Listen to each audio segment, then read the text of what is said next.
বাংলাদেশের নয়, গণতান্ত্রিক বিশ্বে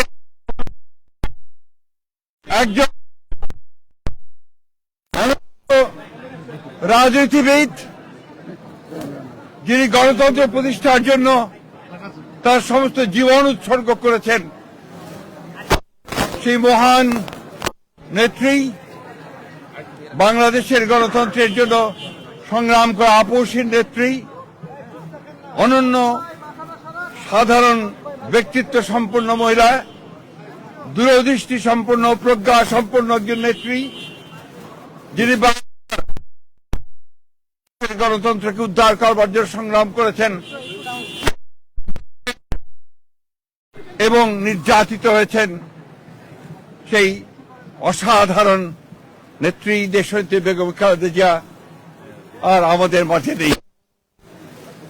আপনারা সবাই জানেন যে এই নেত্রী দীর্ঘদিন তার রাজনৈতিক জীবনের প্রায় সমস্ত অংশটাই তিনি গণতন্ত্রের জন্য সংগ্রাম করেছেন এবং গণতন্ত্রের মূল্যবোধগুলোকে প্রতিষ্ঠা করবার জন্য তিনি আজীবন কাজ করে গেছেন।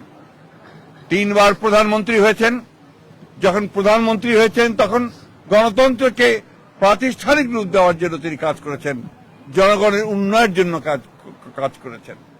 আর যখন বিরোধী দল ছিলেন তখন তিনি একইভাবে সেই গণতন্ত্রকে প্রাতিষ্ঠানিক রূপ দেওয়ার চেষ্টা করেছেন। আজকে সেই নেত্রীর ইন্তেকালে বাংলাদেশের রাজনৈতিক ইতিহাসে এক অপূরণীয় ক্ষতি সাধিত হল এবং এই ক্ষতি পূরণ সহজে সম্ভব নয়। আজকে তাকে সবচেয়ে বেশি প্রয়োজন ছিল যখন গণতন্ত্রের উত্তরণের জন্য আমরা একটা নির্বাচনের দিকে জাতি যাচ্ছে, যখন সমস্ত জাতি তৈরি হয়েছে, নির্বাচন করে একটা গণতান্ত্রিক ব্যবস্থাকে প্রতিষ্ঠিত করবে, সেই সময় তিনি আমাদেরকে ছেড়ে চলে গেলেন।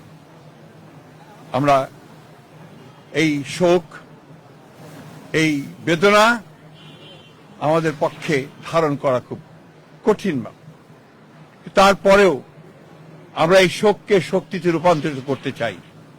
আমরা দেশনেত্রীর নির্দেশিত যে পথ, সেই পথকে অনুসরণ করে বাংলাদেশের গণতন্ত্রকে আমরা একটা প্রাতিষ্ঠানিক রূপ দিতে চাই এবং সেই পথকে লক্ষ্য করে আমরা আগামী নির্বাচনে অত্যন্ত সুষ্ঠু অবাধ নির্বাচন অনুষ্ঠানের মধ্য দিয়ে বাংলাদেশে গণতন্ত্র প্রতিষ্ঠা করতে চাই।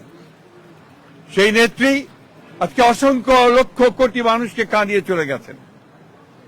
আগামীকাল তার জানাজা অনুষ্ঠিত হবে, দাফন হবে। জানাজার জন্য আমরা স্থায়ী কমিটি সিদ্ধান্ত নিয়েছি যে আগামীকাল দুপুর 2টায় পার্লামেন্ট ভবনের দক্ষিণ প্লাজায় যে মাঠ এবং বাণিজ্য অ্যাভিনিউ, এই পুরো অংশ জুড়ে আমাদের নেত্রীর জানাজা অনুষ্ঠিত হবে। এই জানাজা পড়াবেন আমাদের জাতীয় মসজিদের খতিব, অর্থাৎ বাইতুল মুকাররমের খতিব। আর এই জানাজায় যে সঞ্চালন করবেন, পুরো বিষয়টাকে যিনি সঞ্চালন করবেন, তিনি হচ্ছে আমাদের জাতীয় স্থায়ী কমিটির সদস্য জনাব নজরুল ইসলাম খান। এরপরে আমাদের স্বাধীনতার ঘোষক, বহুদলীয় গণতন্ত্রের প্রবর্তক, বাংলাদেশের আরেক কিংবদন্তির নেতা, যাকে রাখাল রাজা বলে এই দেশের মানুষ, তার মাজারে, তারই পাশে আমাদের এই মহান নেত্রীকে সমাধিস্থ করা হবে, দাফন করা হবে।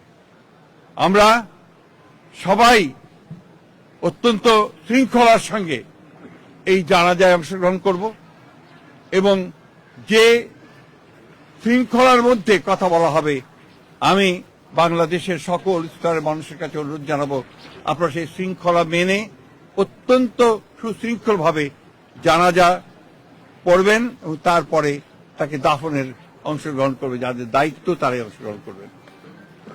অনুরোধ থাকবে আপনাদের কাছে যে আপনারা কেউ এই নিয়ম ভঙ্গ করে শুধুমাত্র ছবি তোলার জন্য সামনের দিকে এগিয়ে যাবেন না এবং ব্যাহত করবেন না এই পুরো কর্মসূচিকে। আপনাদের আমরা বিশ্বাস করি দেশনেত্রীর প্রতি আপনাদের যে সম্মান, যে শ্রদ্ধা, সেটাকে অটুট রাখার জন্য আপনারা সেই শৃঙ্খলা রক্ষা করবেন এবং সর্বাত্মকভাবে সহযোগিতা করবেন এই জানাজা দাফন কার্য সুচারুরূপে সমাধা করতে। সব শেষে আবারও পরম করুণাময় আল্লাহ তাআলার কাছে এই দোয়া চাই যে আল্লাহ তাআলা তাকে যেন বেহেশত নসিব করেন।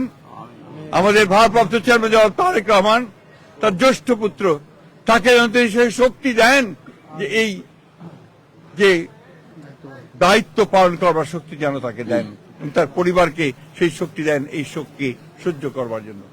আসুন আমরা আজকে সবাই এই শোককে শক্তিতে রূপান্তরিত করে বাংলাদেশ জাতীয়তাবাদী দলকে একটা অপ্রতিরোধ্য দল হিসেবে গড়ে তুলি, বাংলাদেশকে সত্যিকার অর্থেই একটা গণতান্ত্রিক রাষ্ট্র হিসেবে আমরা প্রতিষ্ঠিত করি।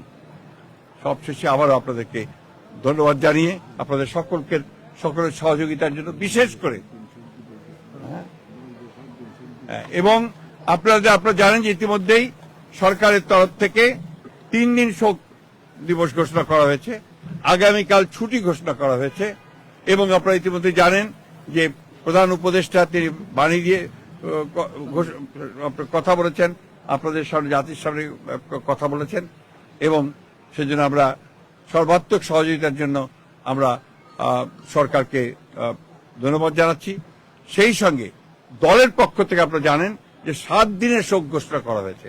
এই 7 দিন আমাদের কালো পতাকা আমরা ধারণ করব, কালো ব্যাজ ধারণ করব, কালো পতাকা উঠবে প্রত্যেকটি কার্যালয়ের, আমাদের দলীয় কার্যালয়ে, এবং প্রত্যেক কার্যালয়ে দোয়া পড়া হবে, কোরআন তেলাওয়াত হবে। এই বিষয়গুলো আপনারা সবাই পালন করবেন। আমরা আবারও সকলকে সহযোগিতা করার আহ্বান জানিয়ে আমরা আজকে শেষ করছি। আসসালামু আলাইকুম।